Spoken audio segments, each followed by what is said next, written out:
Zdravo dragi moji, dobrodošli na kanal. U današnjem videu spremila sam za vas jedan zaista poseban specijalitet, izuzetno ukusan ručak iz rerne, koji ćete spremiti veoma brzo. Stvarno je zahvalan, izdašan, preukusan, zdrav i mislim da će vam se veoma dopasti i nadam se da ćete uživati u ostatku videa.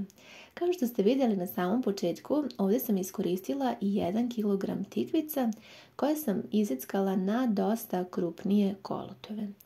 I sada ono što radim jeste da uzimam tepsiju i izmerit ću koliko mi je tikvica zapravo potrebno. Poređat ću sve do kraja, pa ukoliko mi bude ostalo, a ostaće mi sigurno, to ću svakako iskoristiti. Ovo je moj ostatak i ja ću sada uzeti da to iseckam na veoma sitno, ove tikvice na dosta sitne kockice. Sve ove sastojke koje budete vidjeli u ostatku videa vi možete improvizovati shodno povrću koje vi imate kod kuće. Ja sam imala jedan paradajz koji je već malo načet, pa ću ga iskoristiti i iseckat ću ga na veoma sitno, a vi možete upotrijebiti neko povrće koje se našlo kod vas u frižideru ili gdje već odlažete povrće. Kada sam iseckala sitno paradajz, ovaj sitno seckani paradajz stavit ćemo u posudu sa tikvicama, a ja sam imala i mladi kupus, pa ću uzeti jedan vrlo mali komadić koji ću da iseckam na veoma sitno. Ukoliko imate neko drugo povrće, dobro će doći u ovaj ručak. Imala sam i mladi crni luk, pa ću njega da iseckam na sitno. Uvijek možete koristiti običan crni luk ili recimo prazi luk, sasvim je sve jedno. Iseckala sam ga na sitno i pripremila, a sada ovdje imam jednu šolju koja je 150 ml, sipat ću pirinač, tu ima nešto manje od 100 g pirinča ako merite na grame. Stavit ću u jednu posudu, dobro isprati u toploj vodi i ostaviti da malo nabubri.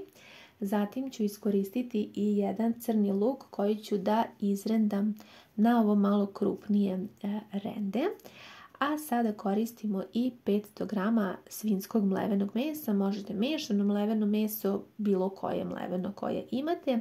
Ja ću ga malo isitniti sa viljuškom, pa ću dodati ovaj rendani luk. Zatim i jednu kašiku majoneza, možete umjesto majoneza koristiti kiselu pavlaku.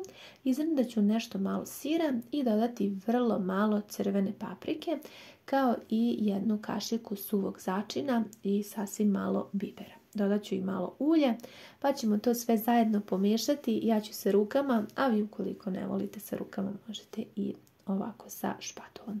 Dodala sam još malo suvog peršuna, možete i svež ako imate, i kada ste dobro sjedinili mleveno meso.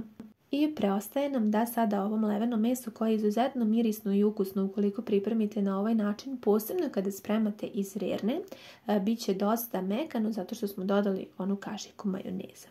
Ja ću sada ovako ređati preko kolutova tikvica mleveno meso, iako mi je prvobitno bila ideja da napravim udubljenje, međutim nemam toliko usku čašu. Pa vi ukoliko imate možete i tako, a možete i ovako, sasvim je sve jedno. Ispašće jednako i ovako dekorativno, a i prilično ukusno. Kada stavite meso preko tikvice, malo ga utapkajte onako da bi sleglo na tikvicu i da bi moglo lepo da se ispeče. Preostaje nam još samo da pripremimo smesu za tepsiju. Koristit ću vrlo malo ulja, jednu kašičicu mlevene crvene paprike, jednu kašičicu soli i malo bibera. Pa ću sipati dve one iste šolje u koje sam sipala pirinač, sipat ću vode. Znači 200 ml vode sam ja ovdje sipala i bit će mi to dosta pirinča na ovu količinu. Sve dobro promešajte. Sada možete dodati luk, preostalo povrće koje ste pripremili, kupus i sve ćemo to sad zajedno da pomešamo. Ovo je stvarno jedan jako lijepi ručak. Odgore dodajte i pirinač koji ste procedili, koji je jako lepo nabubrio, pa ćemo sad i pirinač dobro zajedno sa povrćem i ovom smesom da izmešamo. Ja sam jako veliki ljubitelj, sami znate, recepata iz rerne, pa ih često i pripremam. Dodala sam još 50 ml vode, odnosno pola šolje, i ovdje sam imala pripremljenu jednu šargarepu, tako da ću dodati i nju iseckanu na tanke kolutove. Možete i ne morate, uglavnom povrće dodajte po vašem ukusu.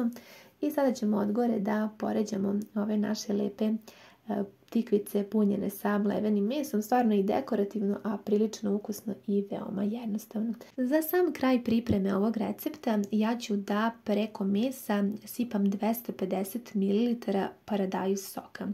Vidite da se trudim da skroz preko mesa sipam paradajz sok, zato da kada se bude meso peklo ne bude prepečeno. Još ćemo dodati 100 ml vode odgore i nosimo u rernu zagrejanu na 200 stepeni. Na pečenje kod mene se peklo tačno 1 sat i 10 minuta. Nakon toga ja sam svoju rernu isključila. Malo sam izrendala, kao što vidite, preko mesa malo sira i ostavila sam tako u toploj rerni još nekih 10-15 minuta i tamo se pirinač onako lepo zgusnuo i dobili smo stvarno jako lep ručak. Mislim da će vam se dopasti ukoliko ste ljubitelji povrća, pirinča, onda ovdje nema greške. Stvarno jako lepo miriše i jako je ukusno. Svo ovo povrće doprinosi da zaista uživate.